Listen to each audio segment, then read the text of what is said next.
پیارے دوستو، آج ہم ایک ایسی مقدس داستان سنانے جا رہے ہیں جو نہ صرف اسلام کی بنیاد ہے بلکہ اللہ کی عبادت کا سب سے پہلا اور مرکزی مقام بھی ہے۔ جی ہاں، ہم بات کر رہے ہیں خانہ کعبہ کی تعمیر کی، وہ عظیم گھر جسے اللہ رب العزت نے اپنا گھر کہا، بیت اللہ۔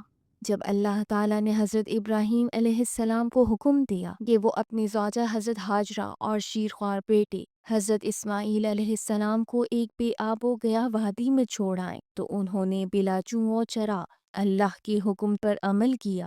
یہ وہی وادی تھی جہاں بعد میں ایک عظیم عمارت تعمیر ہونی تھی، یعنی خانہ کعبہ۔ کچھ سال بعد حضرت اسماعیل بڑے ہو گئے تو اللہ تعالیٰ نے حضرت ابراہیم علیہ السلام کو حکم دیا، ابراہیم میرے لیے میرے گھر کی بنیاد رکھو۔ تب حضرت ابراہیم علیہ السلام نے اپنے بیٹے کے ساتھ مل کر خانہ کعبہ کی بنیاد اٹھائی۔ قرآن مجید میں ارشاد ہوتا ہے، اور جب ابراہیم اور اسماعیل بیت اللہ کی بنیادیں اٹھا رہے تھے تو دعا کر رہے تھے، اے ہمارے رب، ہم سے یہ عمل قبول فرما، بے شک تو سننے والا جاننے والا ہے۔ تعمیر کے دوران جب دیواریں بلند ہو گئیں تو حضرت ابراہیم ایک خاص پتھر پہ کھڑے ہو گئے۔ یہی وہ پتھر ہے جسے آج ہم مقام ابراہیم کے نام سے جانتے ہیں، اور اسی دوران حضرت اسماعیل پتھر لا کر دیتے جاتے تھے۔ ایک خاص سیاہ پتھر حجر اسود خانہ کعبہ کے ایک کونے میں نصب کیا گیا۔ یہی وہ پتھر ہے جسے طواف کے دوران بوسہ دینا سنت ہے۔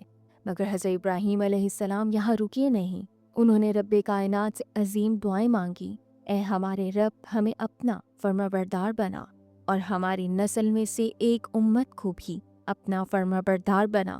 اور پھر دعا کی، اے ہمارے رب، ان میں ایک رسول بھیج جو تیری آیات سنائے، انہیں کتاب و حکمت سکھائے اور ان کا تزکیہ کرے۔ یہ دعا تھی ہمارے پیارے نبی حضرت محمد صلی اللہ علیہ وآلہ وسلم کی آمد کی بشارت۔ آج وہی خانہ کعبہ لاکھوں کروڑوں مسلمانوں کا مرکز ہے، جہاں ہر لمحہ ہر گھڑی اللہ کے بندے اس کی طرف منہ کر کر سجدہ کرتے ہیں اور حج و عمرہ کے لیے وہاں حاضری دیتے ہیں۔ یہ عمارت صرف پتھر کی نہیں، یہ ہے توحید کی علامت، اطاعت الہی کی عظیم مثال اور حضرت ابراہیم و اسماعیل کی قربانی کی یادگار۔ تو دوستو، خانہ کعبہ کی عظیم داستان ہمیں سکھاتی ہے کہ اللہ کا حکم سب سے بڑھ کر ہے، اور جو اس کے راستے پر چلے اللہ اسے بلندیاں عطا کرتا ہے۔